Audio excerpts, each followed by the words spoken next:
الله أكبر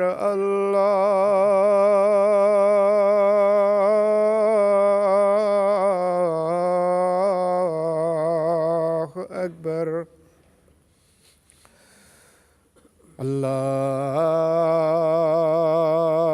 الله أكبر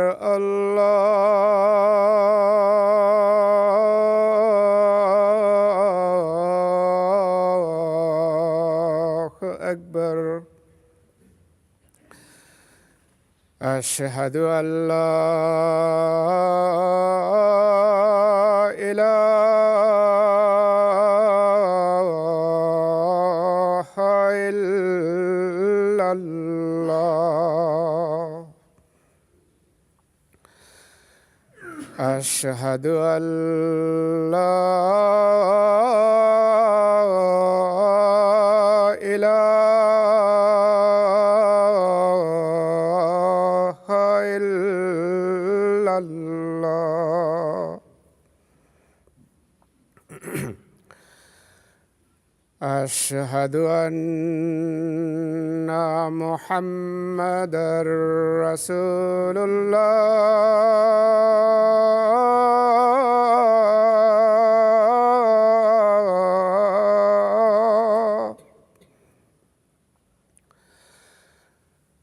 أشهد أن محمدًا رسول الله.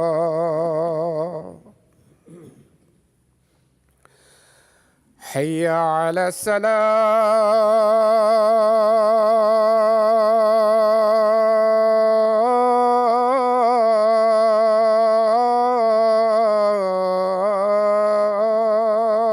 الصلاة. حي على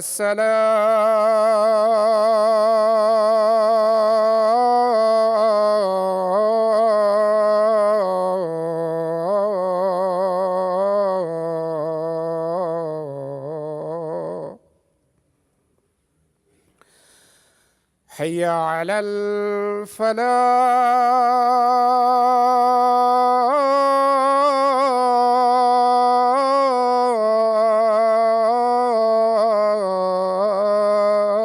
الفلاح.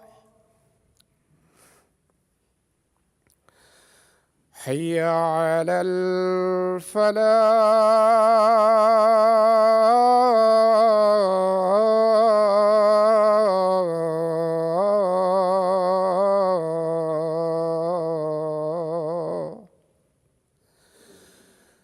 الله أكبر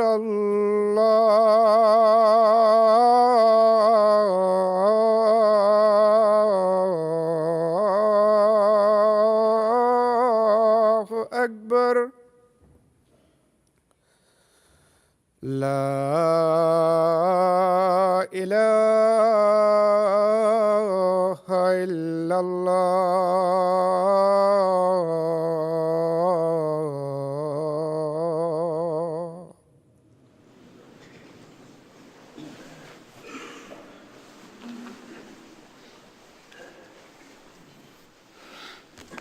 السلام عليكم ورحمة الله.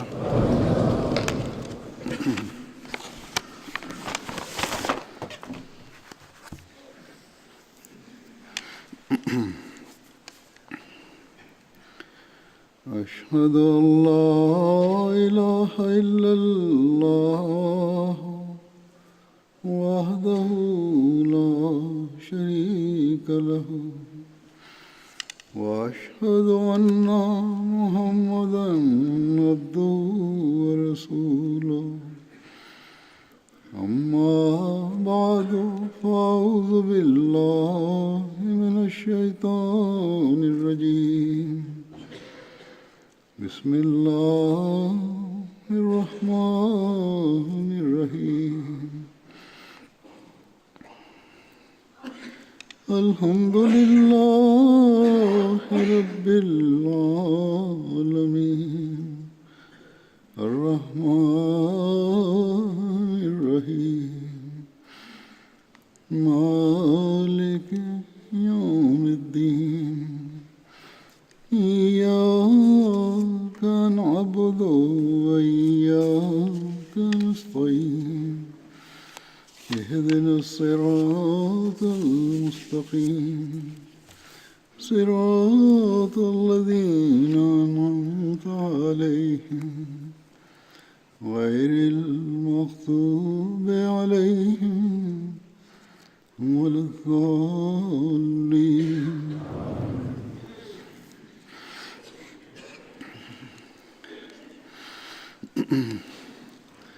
صحابہ کے ذکر میں سے آج حضرت مصطح بن اساسہ کا ذکر ہوگا.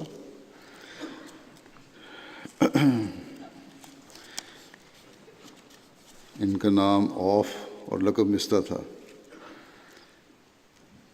ان کی والدہ حضرت مصطح سلمہ بن سخر تھیں، جو حضرت ابوبکر رضی اللہ عنہ کی خالہ ریتا بنت سخر کی بیٹی تھی. حضرت مصطح بن اساسہ نے حضرت عبیدہ بن حارث اور ان کے دو بھائیوں حضرت طفیل بن حارث، حضرت حسین بن حارث کے ساتھ مکہ کی طرف ہجرت کی. سفر سے پہلے طے پایا کہ یہ لوگ وادی ناجے میں اکٹھے ہوں گے، لیکن حضرت مصطح بن اساسہ پیچھے رہ گئے کیونکہ ان کو سفر کے دوران سانپ نے ڈس لیا تھا. اگلے دن ان لوگوں کو جو پہلے چلے گئے تھے حضرت مصطح کے سانپ کے ڈسے جانے کی اطلاع ملی. پھر یہ لوگ واپس گئے اور انہیں ساتھ لے کر مدینہ آ گئے. مدینہ میں سب لوگ حضرت عبد الرحمن بن سلمہ کے ہاں ٹھہرے. حضرت صلی اللہ علیہ وسلم نے حضرت مصطح بن اساسہ اور حضرت زید بن مزین کے درمیان مواخات کا رشتہ قائم کیا تھا. حضرت مصطح غزوہ بدر سمیت دیگر تمام غزوات میں رسول اللہ صلی اللہ علیہ وسلم کے ساتھ شامل ہوئے.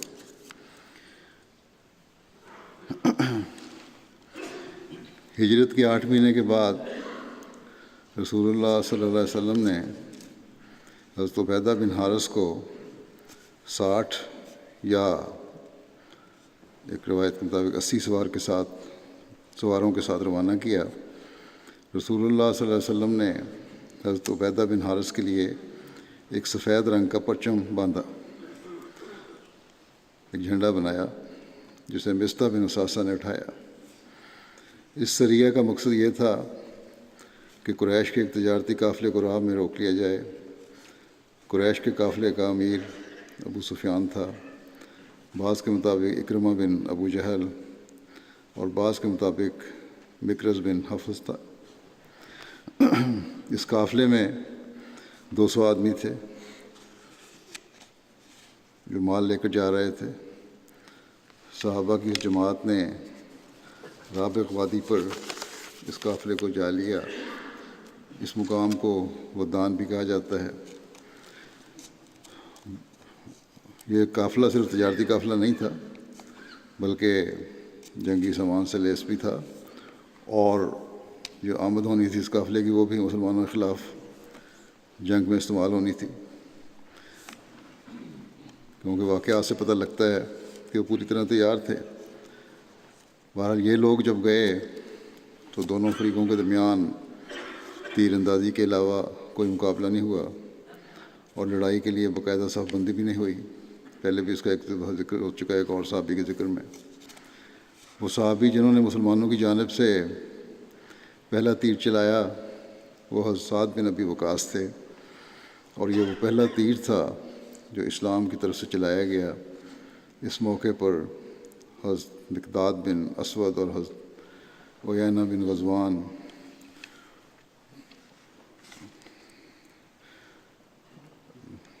سیرت ابن ہشام اور تاریخ طبری میں عتبہ بن غزوان ہے، مشرکوں کی جماعت سے نکل کر مسلمانوں میں آ ملے، کیونکہ ان دونوں نے اسلام قبول کیا ہوا تھا اور وہ مسلمانوں کی طرف جانا چاہتے تھے۔ حضرت عبیدہ بن حارث کی سرکردگی میں یہ اسلام کا دوسرا سریہ تھا۔ تیر اندازی کے بعد دونوں فریق پیچھے ہٹ گئے، پہلے بھی خطبے میں ذکر ہو چکا ہے، اور مشرکین پر مسلمانوں کا اس قدر روب پڑا کہ انہوں نے یہ سمجھا کہ مسلمانوں کا بہت بڑا لشکر ہے جو ان کی مدد کر سکتا ہے، لہٰذا وہ خوفزدہ ہو کر واپس چلے گئے، اور مسلمانوں نے بھی ان کا پیچھا نہیں کیا، کیونکہ مقصد جنگ نہیں تھا، صرف ان کو روکنا تھا اور یہ سبق دینا تھا کہ مسلمانوں کے خلاف اگر وہ تیاری کریں گے تو مسلمان بھی تیار ہیں۔ حضور صلی اللہ علیہ وسلم نے خیبر کے موقع پر حضرت مصطح کو اور ابن الیاس کو 50 وسق غلہ عطا فرمایا۔ اس زمانے میں جو ہوتی تھی غنیمت، مال غنیمت دیا جاتا تھا۔ آپ کی وفات 26 طبقات الکبریٰ کی تاریخ میں یہ باتیں لکھی ہیں۔ ان کی وفات 56 برس کی عمر میں 34 ہجری میں حضرت عثمان کے دور خلافت میں ہوئی، اور یہ بھی کہا جاتا ہے کہ آپ حضرت علی کے دور خلافت تک زندہ رہے اور حضرت علی کے ساتھ جنگ صفین میں شامل ہوئے، اور اسی سال 37 ہجری میں وفات پائی۔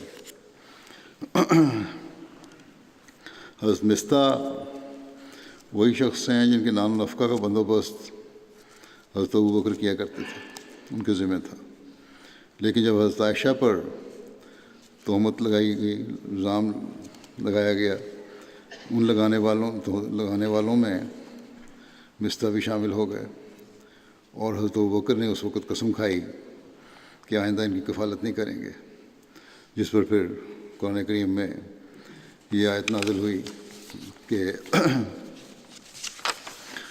وَلَا يَأْتَلِ أُولُو الْفَضْلِ مِنْكُمْ وَالسَّعَةِ أَنْ يُؤْتُوا أُولِي الْقُرْبَى وَالْمَسَاكِينَ وَالْمُهَاجِرِينَ فِي سَبِيلِ اللَّهِ وَلْيَعْفُوا وَلْيَصْفَحُوا أَلَا تُحِبُّونَ أَنْ يَغْفِرَ اللَّهُ لَكُمْ وَاللَّهُ غَفُورٌ رَحِيمٌ۔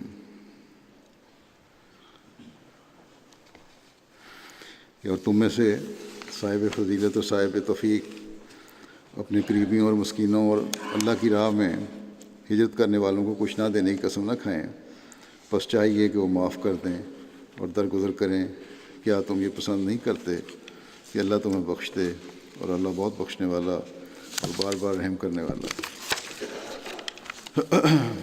تو بہرحال یہ آیت نازل ہوئی، اس پر حضرت ابوبکر نے دوبارہ ان کا نان و نفقہ جاری فرما دیا،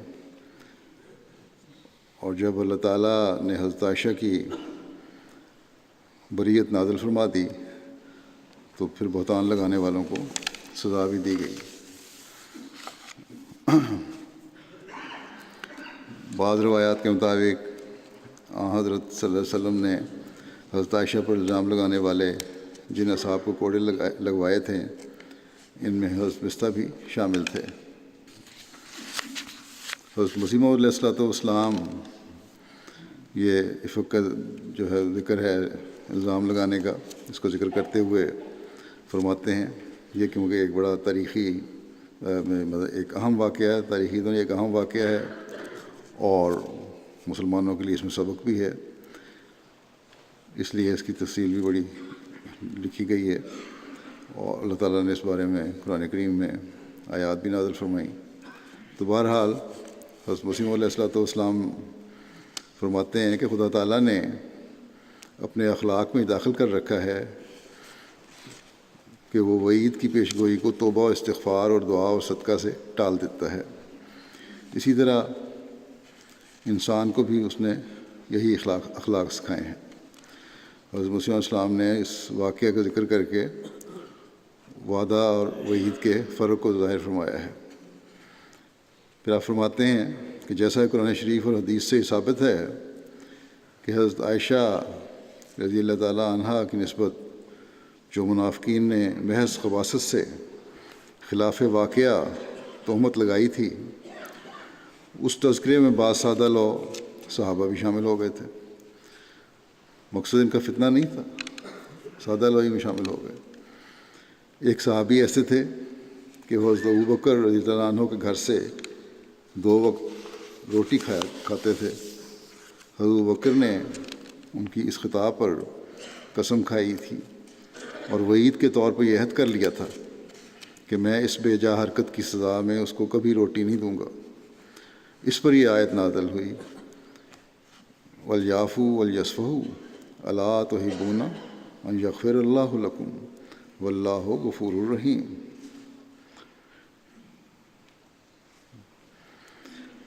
تب حضرت ابوبکر نے اپنے اس عہد کو توڑ دیا اور بدستور روٹی لگا دی۔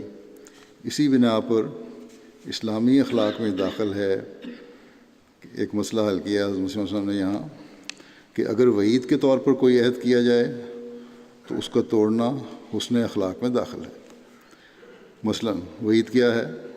فرمایا کہ مثلا اگر کوئی اپنے خدمت گار کی نسبت قسم کھا لے کہ میں اس کو ضرور 50 جوتے ماروں گا، تو اس کی توبہ اور تضرع پر معاف کرنا سنت اسلام ہے تا تخلق با اخلاق اللہ ہو جائے، مگر وعدہ کا تخلف جائز نہیں۔ ترک وعدہ پر باعث پرس ہوگی مگر ترک وعید پر نہیں۔ وعدہ وہ ہے جو ایک عہد کیا جاتا ہے، جو تمام منفی اور مثبت پہلو سامنے رکھ کر کیا جاتا ہے اور اس کی پابندی ضروری ہوتی ہے۔ اس کو توڑنا پھر اس کا پوچھ گچھ بھی ہوگی یا پھر کچھ جرمانہ بھی ہوگا۔ صحیح بخاری کی روایت کے مطابق حضرت عائشہ واقعہ افک کا تفصیل بیان کرتے ہوئے فرماتی ہیں، اب اس کی تفصیل کی کیونکہ اہمیت ہے اس لیے میں بیان بھی کر رہا ہوں، کہ رسول اللہ صلی اللہ علیہ وسلم جب کسی سفر میں نکلنے کا ارادہ فرماتے تو آپ اپنی بیویوں کے درمیان قرعہ ڈالتے، پھر جس کا قرعہ نکلتا آپ اس کو اپنے ساتھ لے جاتے۔ چنانچہ آپ نے ایک حملے کے وقت جو آپ نے کیا ہمارے درمیان قرعہ ڈالا، میرا قرعہ نکلا۔ حضرت عائشہ فرماتی ہیں میرا قرعہ نکلا، میں آپ کے ساتھ گئی۔ اس وقت حجاب کا حکم اتر چکا تھا، پردے کا حکم آ گیا تھا۔ میں ہودج میں بیٹھائی جاتی اور ہودج سمیت اونٹ کے اوپر جو سواری کی جگہ بنائی جاتی ہے، کورڈ ہوتی ہے، اور ہودج سمیت اتاری جاتی۔ کہتی ہیں کہ ہم اسی طرح سفر میں رہے۔ جب رسول اللہ صلی اللہ علیہ وسلم اپنے اس حملے سے فارغ ہوئے اور واپس آئے اور ہم مدینے کے قریب ہی تھے کہ ایک رات آپ نے کوچ کا حکم دیا۔ جب لوگوں نے کوچ کرنے کا اعلان کیا تو میں بھی چل پڑی اور فوج سے آگے نکل گئی، پیدل ہی کہتی ہوں چل پڑی۔ جب میں اپنی حاجت سے فارغ ہوئی، کیونکہ رفع حاجت کے لیے جانا تھا، ایک طرف ہو کے چلی گئیں، تو اپنے ہودج کی طرف آئی اور میں نے اپنے سینے کو ہاتھ لگایا تو کیا دیکھتی ہوں کہ ظفار کے کالے نگینوں کا ہار میرا گر گیا۔ ایک ہار پہنا ہوا تھا وہ گر گیا۔ کہتی میں اس کو واپس لوٹی اپنا ہار ڈھونڈنے کے لیے، اور اس کی تلاش نے مجھے روکے رکھا تو کچھ وقت لگ گیا۔ اتنے میں وہ لوگ جو میرے اونٹ کو تیار کرتے تھے آئے اور انہوں نے میرا ہودج اٹھا لیا اور وہ ہودج میرے اونٹ پر رکھ دیا جس پر میں سوار ہوا کرتی تھی۔ وہ خالی تھا، وہ سمجھے کہ میں اسی میں ہوں۔ کہتی ہیں کہ عورتیں ان دنوں میں ہلکی پھلکی ہوا کرتی تھیں، بھاری بھرکم نہ تھیں، ان کے بدن پر زیادہ گوشت نہ ہوتا تھا، وہ تھوڑا ہی سا تو کھانا کھایا کرتی تھیں۔ لوگوں نے جب ہودج کو اٹھایا تو اس کے بوجھ کو غیر معمولی نہ سمجھے، احساس نہیں ہوا کہ یہ ہلکا ہے۔ حضرت عائشہ فرماتی ہیں کہ انہوں نے اس کو اٹھا لیا اور میں کم عمر لڑکی تھی، انہوں نے اونٹ کو بھی اٹھا کر چلا دیا اور خود بھی چل پڑے۔ جب سارا لشکر گزر چکا، اس کے بعد میں نے اپنا ہار بھی ڈھونڈ لیا۔ میں ڈیرے پر واپس آئی، وہاں کوئی بھی نہیں تھا۔ پھر میں اپنے اس ڈیرے کی طرف گئی جس میں تھی، یعنی وہ جگہ، اور میں نے خیال کیا کہ وہ مجھے نہ پائیں گے تو وہیں واپس لوٹ آئیں گے۔ کہتی ہیں بیٹھی ہوئی تھی کہ اسی اثناء میں میری آنکھ لگ گئی، میں سو گئی۔ صفوان بن معطل سلمی زکوانی فوج کے پیچھے رہا کرتے تھے۔ ایک آدمی پیچھے ہوتا تھا تاکہ دیکھ لے قافلہ چلا گیا ہے، کوئی پیچھے چیز تو نہیں رہ گئی کوئی۔ کہتی ہیں صبح میرے ڈیرے پر آئے اور انہوں نے ایک سوئے ہوئے انسان کا وجود دیکھا اور میرے پاس آئے، اور حجاب کے حکم سے پہلے وہ مجھے دیکھا کرتے تھے، انہوں نے دیکھا ہوا تھا۔ وہ واپس آئے تو انہوں نے انا للہ پڑھا۔ ان کے انا للہ پڑھنے پر میں جاگ اٹھی۔ جب انہوں نے اپنی اونٹنی بٹھائی، اس کے بعد میرے قریب لے آئے اونٹنی بٹھائی، میں نے اپنا پاؤں ان کے ہاتھ پر رکھا اور میں اس پر سوار ہو گئی اور وہ اونٹنی کی نکیل پکڑ کر چل پڑے۔ کہتی ہیں یہاں تک کہ ہم فوج میں اس وقت پہنچے جب لوگ ٹھیک دوپہر کے وقت آرام کرنے کے لیے ڈیروں میں تھے۔ پھر جس کو ہلاک ہونا تھا ہلاک ہو گیا، یعنی اس بات پر بعض لوگوں نے الزام لگانے شروع کر دیے، غلط قسم کی باتیں حضرت عائشہ کی طرف منسوب کر دیں۔ فرماتی ہیں اس تہمت کا بانی عبداللہ بن ابی بن سلول تھا۔ ہم مدینہ پہنچے، میں وہاں 1 ماہ تک بیمار رہی۔ تہمت لگانے والوں کی باتوں کا لوگ چرچا کرتے رہے، اور میری اس بیماری کے اثناء میں جو بات مجھے شک میں ڈالتی تھی وہ یہ تھی کہ میں نبی صلی اللہ علیہ وسلم سے وہ مہربانی نہیں دیکھتی تھی جو میں آپ سے اپنی بیماری میں دیکھا کرتی تھی۔ بڑا چرچا ہو گیا، تہمت لگائی، مشہوری ہو گئی، آن وسلم تک بھی باتیں پہنچی۔ کہتی ہیں وہ آن وسلم کا جو سلوک تھا بیماری میں میرے ساتھ، وہ مجھے وہ نظر نہیں آتا تھا جو پہلے ہوا کرتا تھا۔ آپ صرف اندر آتے اور السلام علیکم کہتے، پھر پوچھتے کہ اب وہ کیسی ہے۔ مجھے اس تہمت کا کچھ بھی علم نہ تھا، یہاں تک کہ اور وہ بھی ان کے والدین سے پوچھ لیتے، یہاں تک کہ جب میں نے بیماری سے شفا پائی، کہتی ہیں نکاحت کی حالت میں تھی کہ میں اور ام مصطح مناسے کی طرف گئیں جو قضائے حاجت کی جگہ تھی۔ ہم رات کو ہی نکلا کرتے تھے، اور یہ اس وقت سے پہلے کی بات ہے جب ہم نے اپنے گھروں کے قریب عید الخلا بنائے تھے۔ اس زمانے میں رفع حاجت کے لیے لوگ باہر جایا کرتے تھے، اور رات کو عورتیں نکلا کرتی تھیں جب اندھیرا پھیل جائے۔ کہتی ہیں اس سے قبل ہماری حالت پہلے عربوں کی سی تھی کہ جنگل میں یا باہر جا کر قضائے حاجت کیا کرتے تھے۔ میں اور ام مصطح بنت ابی رحم دونوں جا رہی تھیں کہ اتنے میں وہ اپنی اوڑھنی سے اٹکی اور ٹھوکر کھائی۔ تب بولی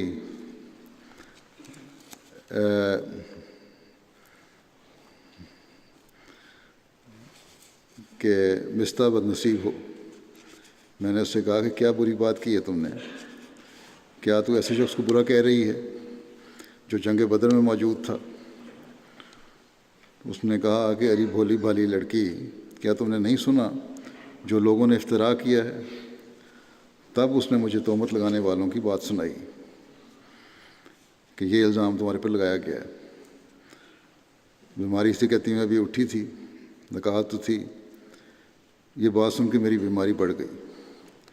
جب اپنے گھر لوٹی تو رسول اللہ صلی اللہ علیہ وسلم میرے پاس آئے۔ آپ نے السلام علیکم کہا اور آپ نے پوچھا اب تم کیسی ہو؟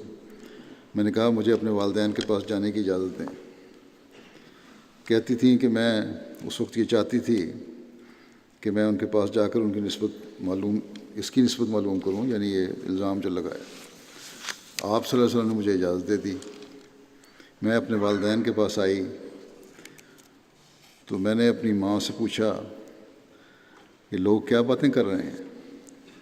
میری ماں نے کہا کہ بیٹی اس بات سے اپنی جان کو جنجال میں نہ ڈالو، ہلکان نہ کرو، اطمینان سے رہو، اللہ کی قسم کم ہی ایسا ہوا ہے کہ کبھی کسی شخص کے پاس کوئی خوبصورت عورت ہو، بیوی ہو اس کی، جس سے وہ محبت بھی رکھے اور اس کی سوکنے بھی ہوں، اور پھر اس کے برخلاف باتیں نہ کریں لوگ۔ میں نے کہا، حضرت عائشہ کہتی ہیں، میں نے اس پہ کہا کہ سبحان اللہ، لوگ ایسی بات کا چرچا کر رہے ہیں۔ پھر کہتی ہیں کہ میں نے وہ رات اس طرح کاٹی کہ صبح تک میرے آنسو نہیں تھمے۔ اتنا بڑا الزام مجھ پہ لگایا ہے، ساری رات مجھے نیند نہیں آئی اور میں روتی رہی۔ جب صبح اٹھی تو رسول اللہ صلی اللہ علیہ وسلم نے علی بن ابی طالب اور اسامہ بن زید کو بلایا۔ اس وقت جب وحی کے آنے میں دیر ہوئی تا ان دونوں سے اپنی بیوی کو چھوڑنے کے بارے میں مشورہ کریں، یعنی یہ فیصلہ کہ الزام لگایا ہے، آیا ان کو رکھوں یا نہ رکھوں۔ اسامہ نے تو آپ کو اس محبت کی بنا پر مشورہ دیا جو ان کو آپ صلی اللہ علیہ وسلم کی بیویوں سے تھی۔ اسامہ نے کہا کہ یا رسول اللہ، آپ کی بیوی ہیں اور ہم اللہ کی قسم سوائے بھلائی کے اور کچھ نہیں جانتے، ہم نے تو کوئی عیب نہیں دیکھا۔ لیکن علی بن ابی طالب نے کہا، حضرت عائشہ کہتی ہیں کہ علی بن ابی طالب نے کہا کہ یا رسول اللہ، اللہ تعالیٰ نے آپ پر کچھ تنگی نہیں رکھی۔ حضرت علی ذرا تیز طبیعت کے تھے، اس لیے انہوں نے یہ مشورہ دیا کہ آپ پر کبھی تنگی نہیں رکھی، اور اس کے سوا اور عورتیں بھی بہت ہیں۔ پھر آپ نے، حضرت علی نے یہ کہا کہ اس خادمہ سے پوچھیے، جو خادمہ تھی حضرت عائشہ کی، ان سے پوچھو کہ کیسی ہیں، پوچھیں کیسی ہیں، وہ آپ سے سچ کہہ دے گی۔ اس پر رسول اللہ صلی اللہ علیہ وسلم نے بریرہ کو بلایا، خادمہ تھیں وہ، اور آپ نے کہا، بریرہ، کیا تم نے اس میں، یعنی حضرت عائشہ میں، کوئی ایسی بات دیکھی ہے جو تمہیں شبہ میں ڈالے؟ بریرہ نے کہا کہ ہرگز نہیں۔ اس ذات کی قسم جس نے آپ کو حق کے ساتھ بھیجا ہے کہ میں نے حضرت عائشہ میں اس سے زیادہ کوئی اور بات نہیں دیکھی جس کو میں ان کے لیے معیوب سمجھوں کہ وہ کم عمر لڑکی ہے، یعنی آٹا چھوڑ کر سو جاتی ہے، ذرا بے پرواہی ہے، اور اتنا گہری نیند آتی ہے ان کو کہ گھر کی بکری آتی ہے اور وہ اسے کھا جاتی ہے۔ یہ ایک مثال دے کے ان کی بتایا کہ کوئی برائی تو نہیں ہے، لیکن یہ کمزوری ہے، نیند غالب آ جاتی ہے۔ یہ سن کر اسی دن رسول اللہ صلی اللہ علیہ وسلم نے صحابہ کو مخاطب فرمایا اور عبداللہ بن ابی بن سلول کی شکایت کی، اور کیونکہ اسی نے مشہور کیا تھا، رسول اللہ صلی اللہ علیہ وسلم نے فرمایا، ایسے شخص کو کون سنبھالے جس نے میری بیوی کے بارے میں مجھے دکھ دیا ہے؟ میں اللہ کی قسم کھاتا ہوں کہ اپنی بیوی میں سوائے بھلائی کے اور کوئی بات مجھے معلوم نہیں۔ اور ان لوگوں نے ایسے شخص کا ذکر کیا ہے جس کی بابت بھی مجھے بھلائی کے سوا کوئی علم نہیں، یعنی کہ حضرت عائشہ کے بارے میں۔ اور میرے گھر والوں کے پاس جو، یعنی کہ جس پہ الزام لگایا ہے، اور میرے گھر والوں کے پاس جب وہ آیا کرتے میرے ساتھ ہی آتے۔ اس پر حضرت سعد بن معاذ کھڑے ہوئے اور انہوں نے کہا، یا رسول اللہ، بخدا میں اس سے آپ کو بدلہ لوں گا جس نے یہ الزام لگایا ہے۔ اگر وہ اوس کا ہوا تو میں اس کی گردن اڑا دوں گا، اگر وہ ہمارے بھائیوں خزرج سے ہوا تو جو بھی آپ ہمیں حکم دیں گے ہم آپ کو حکم بجا لائیں گے۔ اس پر سعد بن عبادہ کھڑے ہوئے، اور وہ خزرج قبیلہ کے سردار تھے، اور اس سے پہلے وہ اچھے آدمی تھے، لیکن قومی عزت نے انہیں بھڑکایا، اور انہوں نے کہا، تم نے غلط کہا، اللہ کی قسم تم اسے نہیں مارو گے اور نہ ایسا کر سکو گے۔ بحث شروع ہو گئی۔ اس پر اسید بن حضیر کھڑے ہو گئے، انہوں نے کہا، تیسرا شخص سے کھڑا ہو گیا کہ تم نے غلط کہا ہے، اللہ کی قسم ہم اسے ضرور مار ڈالیں گے جس نے بھی الزام لگایا ہے۔ اور پھر یہاں تک کہہ دیا کہ تو منافق ہے جو منافقوں کی طرف سے جھگڑتا ہے۔ اس پر دونوں قبیلے اوس اور خزرج بھڑک اٹھے، آپس میں غصے میں آ گئے، طیش میں آ گئے، لڑائی شروع ہو گئی، یہاں تک کہ وہ شروع تو نہیں ہوئی لیکن قریب تھے لڑنے کے۔ کہتے ہیں لڑنے پر آمادہ ہو گئے۔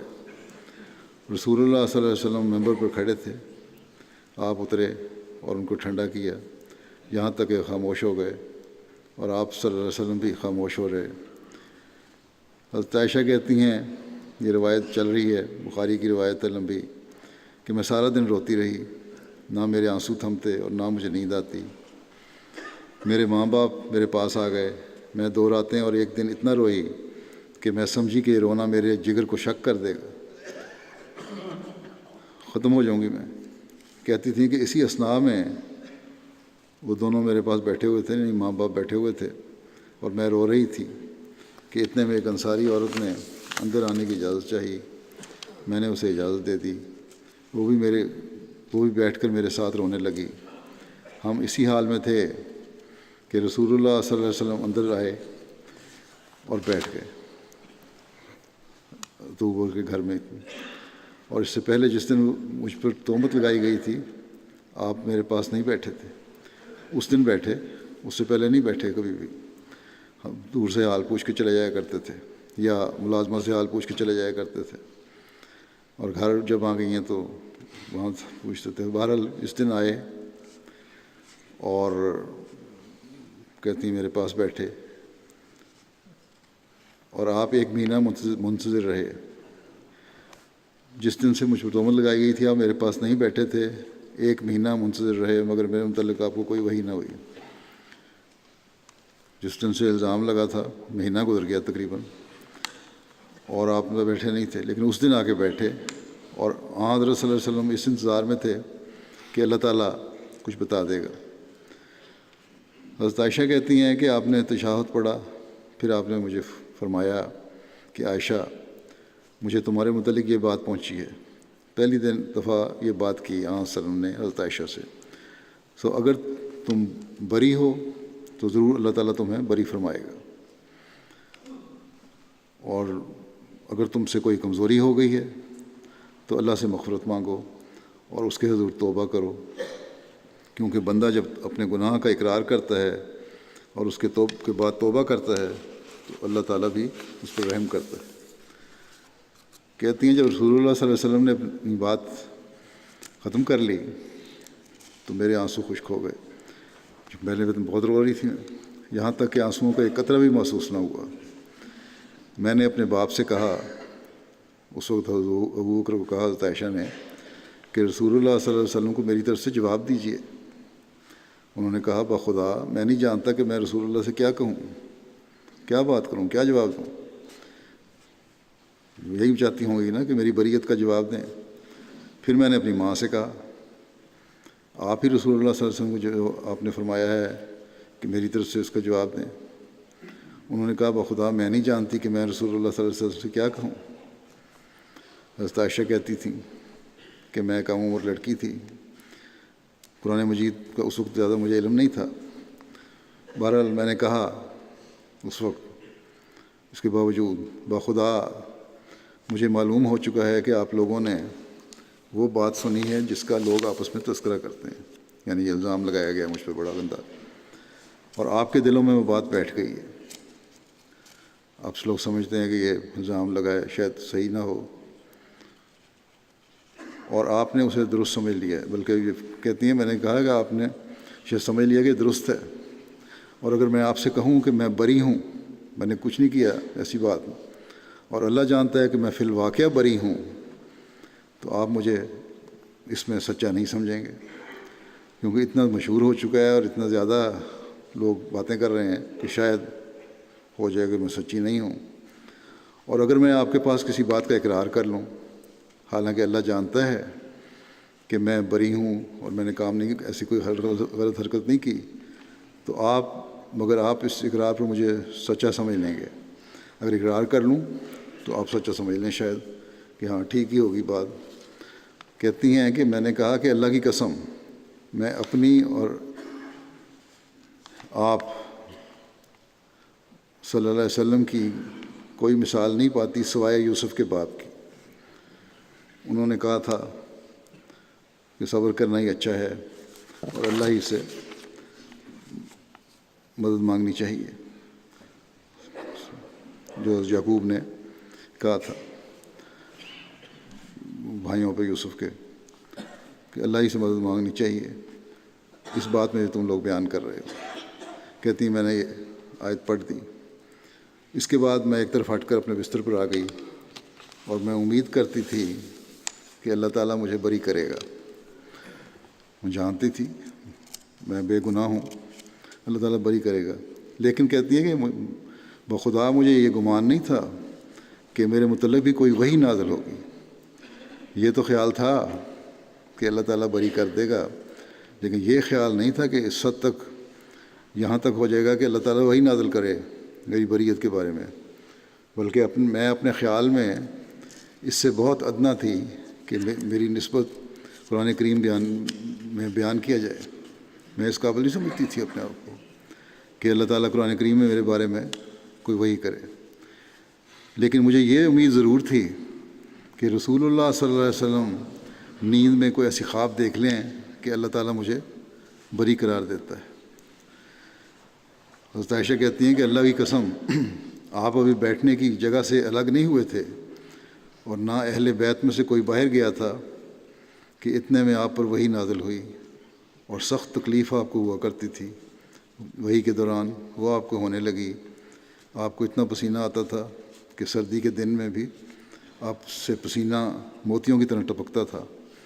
جب رسول اللہ صلی اللہ علیہ وسلم سے وحی کی حالت جاتی رہی تو آپ مسکرا رہے تھے، اور پہلی بات جو آپ نے فرمائی یہ تھی کہ عائشہ اللہ کا شکر بجا لاؤ کیونکہ اللہ نے تمہاری بریت کر دی ہے. کہتی ہیں سو میری ماں نے مجھ سے کہا اٹھو رسول اللہ صلی اللہ علیہ وسلم کے پاس جاؤ. میں نے کہا اللہ کی قسم ہرگز نہیں، میں ان کے پاس اٹھ کر نہیں جاؤں گی اور اللہ کے سوا کسی کا شکریہ ادا نہیں کروں گی. اللہ تعالیٰ نے یہ وحی کی تھی وہ لوگ یعنی کہ جنہوں نے بہتان باندھا ہے وہ تمہیں میں سے ایک جتھا ہے. جب اللہ تعالیٰ نے میری بریت میں یہ وحی نازل کی تو حضرت ابوبکر رضی اللہ عنہ نے کہا، اور وہ مصطح بن اساسہ کو بوجہ اس کے قریبی ہونے کے خرچ دیا کرتے تھے، کہ اللہ کی قسم جو مصطح نے عائشہ پر افتراء کیا ہے میں اس کے بعد اب اس کو کوئی خرچ نہیں دوں گا. مگر اللہ تعالیٰ نے فرمایا، یعنی وہ آیت نازل ہوئی سورہ نور کی. اللہ تعالیٰ اس میں فرماتا ہے کہ ترجمہ یہ ہے کہ تم میں سے صاحب فضیلت، پہلے ترجمہ پڑھ دیا میں نے اس کا، آیت پڑھ دی ہے.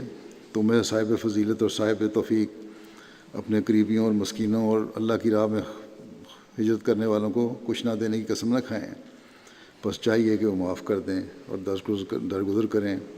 کیا تم یہ پسند نہیں کرتے کہ اللہ تمہیں بخش دے، اور اللہ بہت بخشنے والا اور بار بار رحم کرنے والا ہے. حضرت ابوبکر کہنے لگے کہ کیوں نہیں، اللہ کی قسم میں ضرور چاہتا ہوں کہ اللہ تعالیٰ میرے گناہوں کی پردہ پوشی کرتے ہوئے مجھے بخش دے. مصطح کو جو خوراک کو دیا کرتے تھے پھر ملنے لگی، اور رسول اللہ صلی اللہ علیہ وسلم حضرت زینب بن جہش سے بھی میرے معاملے کے بارے میں پوچھا کرتے تھے. آپ صلی اللہ علیہ وسلم نے فرمایا، زینب تم کیا سمجھتی ہو جو تم نے دیکھا ہے؟ وہ کہتی ہیں یا رسول اللہ میں اپنی شنوائی اور بینائی محفوظ رکھوں گی. میں تو عائشہ کو یعنی کہ میں نے کبھی نہیں کہہ سکتی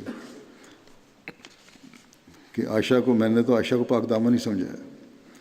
اپنے کانوں کو اور آنکھوں کو میں محفوظ سمجھتی ہوں اور ہمیشہ محفوظ رکھوں گی، میں غلط باتیں نہیں کہہ سکتی. کہتی ہیں میں نے تو عائشہ کو پاک دامن ہی سمجھتی ہوں، پاک دامن ہی دیکھا ہے اور سمجھتی بھی ہوں. حضرت عائشہ کہتی تھیں کہ یہی زینب وہ تھیں جو حضرت صلی اللہ علیہ وسلم کی ازواج میں سے میری برابری کیا کرتی تھیں. اللہ نے انہیں پرہیزگاری کی وجہ سے بچائے رکھا، اور ان کی بہن حمنہ بنت جہش ان کی طرفداری میں جھگڑتی تھی اور ہلاک ہو گئی. یعنی جن لوگوں نے الزام لگایا تھا ان کی طرفداری کری تھی اور ان لوگوں کے ساتھ جو ہلاک ہوئے. حضرت مرزا بشیر احمد صاحب نے سیرت خاتم النبیین میں جو میں یہ واقعہ بیان فرمایا ہے، جو پہلے میں بخاری کے حوالے سے بیان کر چکا ہوں حضرت عائشہ کے بعد، زائد بات جو انہوں نے اس میں فرمائی ہے، لکھی ہے، وہ یہ ہے کہ یہ جب کہتی ہیں انا للہ و انا راجعون پڑھا ان صحابی نے، تو میں جاگ اٹھی، تو اور میں نے اس وقت دیکھتے ہی جھٹ اپنا منہ، کیونکہ پردے کا حکم جاری ہو گیا تھا، اپنا منہ اپنی اوڑھنی سے ڈھانک لیا، اور خدا کی قسم اس نے میرے ساتھ کوئی بات نہیں کی، انہوں نے بات بھی کوئی نہیں کی، اور نہ میں نے اس کلمہ کے سوا ان کے منہ سے کوئی اور الفاظ سنے، یعنی انا للہ و انا الیہ راجعون کے سوا۔ اس کے بعد وہ اپنے اونٹ کو آگے لایا اور میرے قریب اسے بٹھا دیا، اور اس نے اونٹ کے دونوں گھٹنوں پر اپنا پاؤں رکھ دیا تاکہ وہ اچانک نہ اٹھ سکے، چنانچہ میں اونٹ کے اوپر سوار ہو گئی۔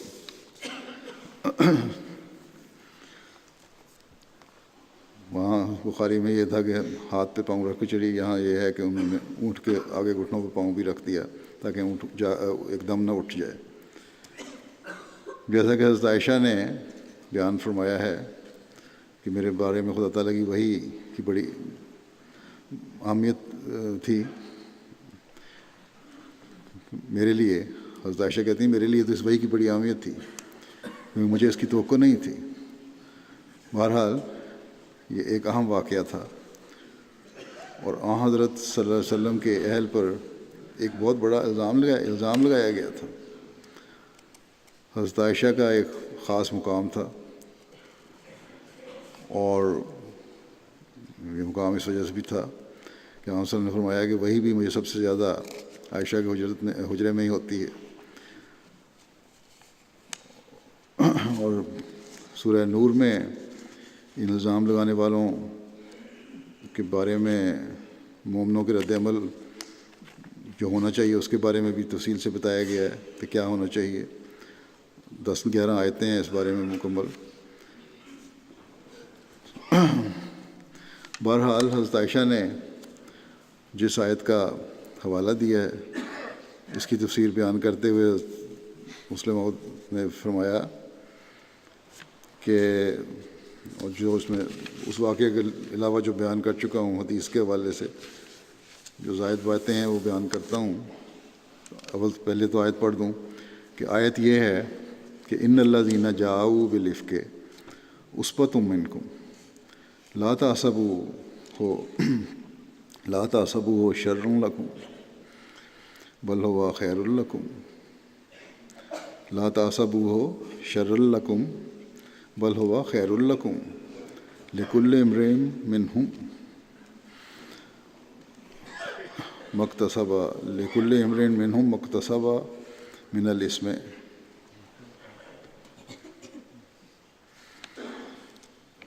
والذی تولی کبرہ منہم لہ عذاب عظیم۔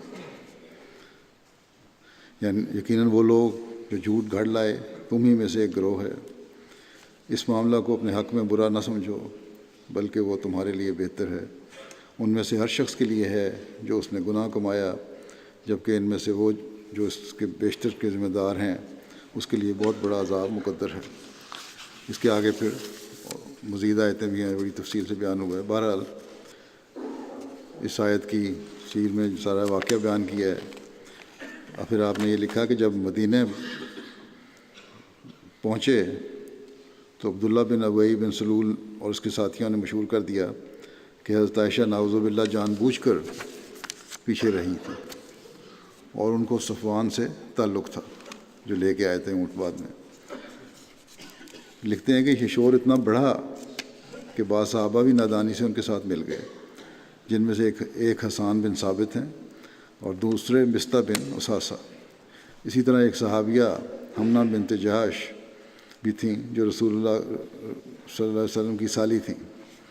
حضرت عائشہ رضی اللہ عنہا کو چونکہ اس حادثے سے صدمہ سخت ہوا تھا اور وہ چھوٹی عمر میں ایک ایسے جنگل میں تنہا رہ گئی تھیں جہاں ہو کا عالم تھا،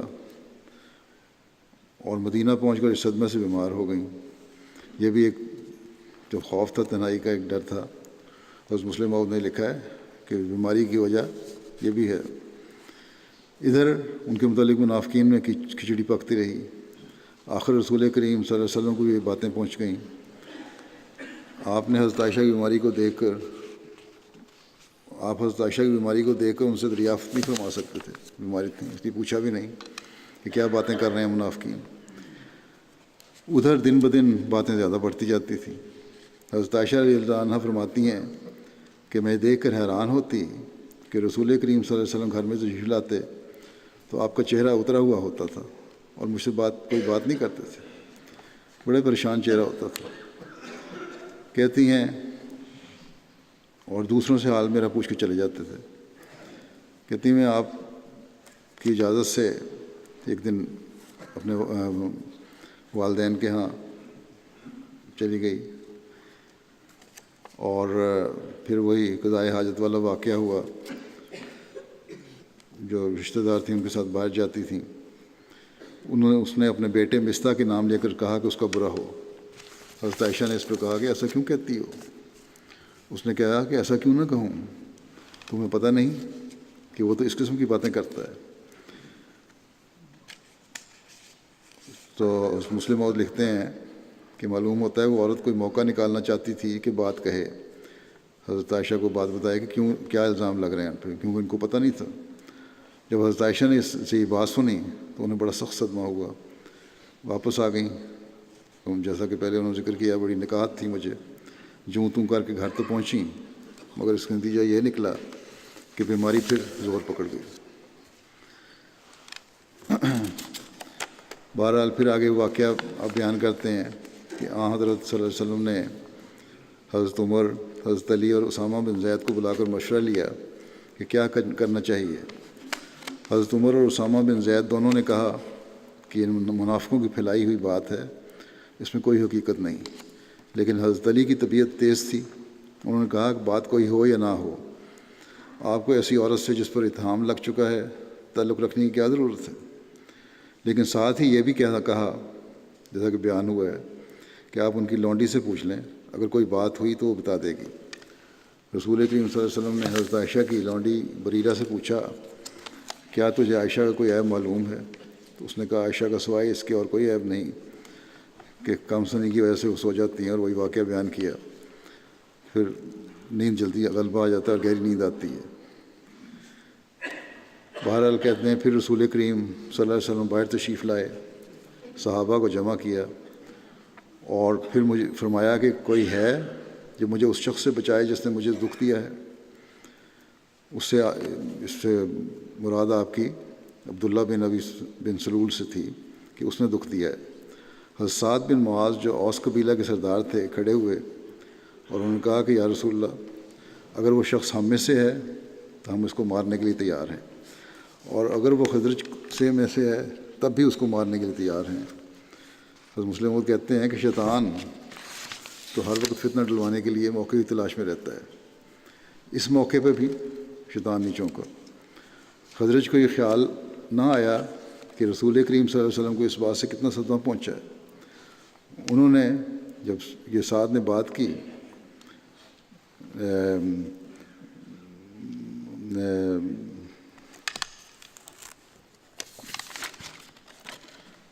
سعد بن معاذ نے یہ بات کی تو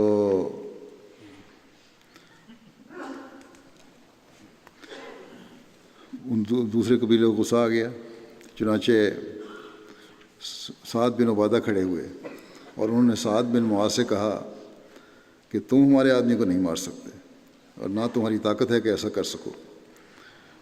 اس مقابلہ میں دوسرے صحابی بھی اٹھے اور انہوں نے کہا کہ ہم اسے مار ڈالیں گے اور دیکھیں گے کون اسے بچاتا ہے۔ حضرت مسلم اور دیکھتے ہیں کہ اب بجائے اس کے کہ یہ مقابلہ باتوں تک ہی رہتا، اوس اور خزرج نے میانوں سے تلواریں نکالنی شروع کر دیں، تو باقاعدہ جنگ ہونے لگی تھی۔ رسول کریم صلی اللہ علیہ وسلم نے بڑی مشکل سے ان کو ٹھنڈا کیا۔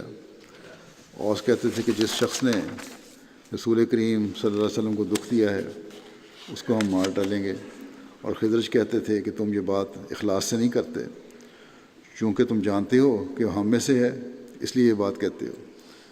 بہرحال یہ بات بھی ثابت ہے کہ ان دونوں کو رسول کریم صلی اللہ علیہ وسلم سے محبت بھی تھی، مگر شیطان نے ان میں فتنہ پیدا کر دیا۔ تو حضرت مسلم لکھتے ہیں کہ اس وقت کی حالت کے متعلق ہر شخص آسانی سے سمجھ سکتا ہے کہ کیسی دردناک ہوگی حالت۔ ادھر رسول کریم صلی اللہ علیہ وسلم کو اتنی ایذا پہنچ رہی تھی اور ادھر مسلمانوں میں تلوار چلنے تک نوبت پہنچی ہوئی تھی۔ تو یہ حالت شیطان کر دیتا ہے بعض دفعہ نیکوں میں بھی۔ اور پھر بہرحال آگے پھر حضرت مسلم موعود بیان کرتے ہیں وہی واقعہ جو حضرت عائشہ نے بیان کیا ہے کہ جب حضرت عائشہ سے پوچھا یہ سارا واقعہ تو انہوں نے کہا کہ اگر میں مانوں گی تو جھوٹ کہوں گی، اگر اپنے آپ کو بری ثابت کروں گی آپ لوگ یقین نہیں کریں گے۔ تو اس وقت میں وہی کہتی ہیں جو حضرت یوسف کے باپ حضرت یعقوب علیہ السلام نے کہا تھا کہ فصبر جمیل واللہ المستعان، کہ اچھی طرح صبر کرنا ہی میرے لیے مناسب ہے، اور اس بات کے لیے اللہ تعالیٰ ہی سے مدد مانگی جا سکتی ہے اور مانگی جاتی ہے۔ کہتی ہیں حضرت عائشہ بیان کرتے ہیں کہ حضرت عائشہ نے یہ کہا، اور حضرت عائشہ نے کہا کہ وہاں سے اٹھ کے میں اپنے بستر پہ آ گئی۔ اس پر پھر یہ آیت نازل ہوئی جو میں نے پہلے ابھی پڑھی ہے کہ وہ لوگ جنہوں نے خطرناک جھوٹ بولا ہے وہ تم ہی میں سے ایک گروہ ہے، اگر تم اس الزام کو اپنے لیے کسی خرابی کا موجب نہ سمجھو بلکہ خیر کا موجب سمجھو، کیونکہ اس الزام کی وجہ سے جھوٹا الزام لگانے والوں کی سزاؤں کا جلدی ذکر ہو گیا اور تمہیں ایک پرحکمت تعلیم مل گئی، اور یقیناً اس میں سے ہر شخص اپنے اپنے گناہ کے مطابق سزا پائے گا، اور جو شخص اس گناہ کے بڑے حصے کا ذمہ دار ہے اس کو بہت بڑا عذاب ملے گا۔ تو بہرحال اس وحی کے بعد حضرت صلی اللہ علیہ وسلم کا چہرہ روشن ہوا، اور اس وقت حضرت عائشہ کہتی ہیں میری والدہ نے کہا کہ صلی اللہ علیہ وسلم کا شکر کرو، تو میں نے یہی کہا کہ میں تو اللہ تعالیٰ کا شکر کروں گی۔ بہرحال جیسا کہ پہلے بھی ذکر ہو چکا ہے، حضرت مسلم موعود نے بھی ایک جگہ خطبے میں یہ بیان فرمایا ہے کہ حضرت عائشہ پر الزام لگانے کی وجہ سے 3 اشخاص کو کوڑے لگے تھے، جن میں سے ایک حسان بن ثابت تھے جو حضرت صلی اللہ علیہ وسلم کے شاعر اعظم تھے، ایک مستہ تھے جو حضرت عائشہ کا چچا اور حضرت ابوبکر کا خالہ بھائی تھا، اور وہ اس قدر غریب آدمی تھا کہ حضرت ابوبکر کے گھر میں ہی رہتا تھا، وہیں کھانا کھاتا تھا، آپ ہی ان کے لیے کپڑے بنواتے تھے، اور ایک عورت تھی۔ ان تینوں کو سزا ہوئی، اور سنن نبی داؤد میں بھی اس سزا کا ذکر ہے، اور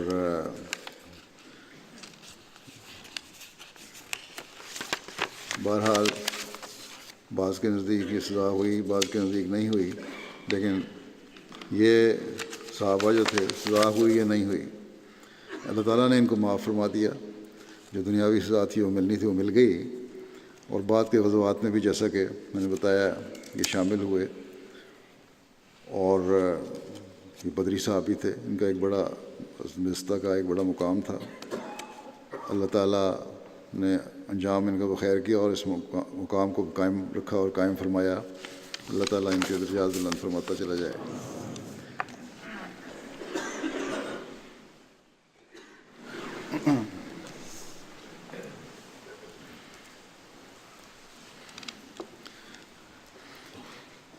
الحمد للہ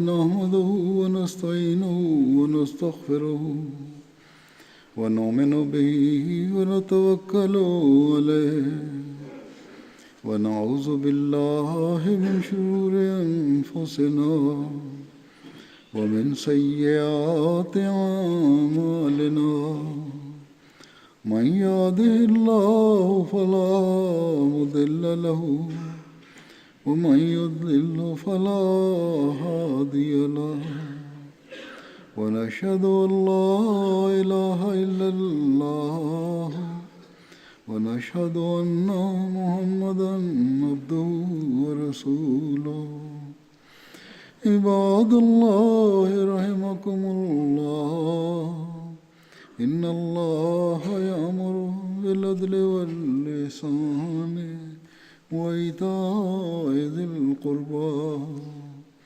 وينهى عن الفحشاء والمنكر والبغي يعظكم لعلكم تذكرون اذكروا الله يذكركم وادعوه يستجب لكم ولذكر الله أكبر